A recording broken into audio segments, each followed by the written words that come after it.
Natural calamities may have robbed this woman of her home, money, and even her beloved cat. But in the end, she was solaced in the most precious thing life has to offer.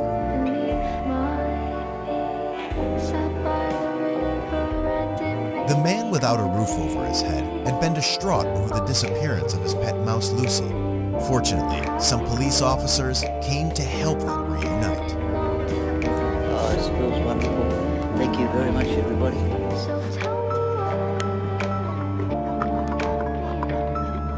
Despite being grown up, this pig still greets her best friend with gentle and soothing sounds.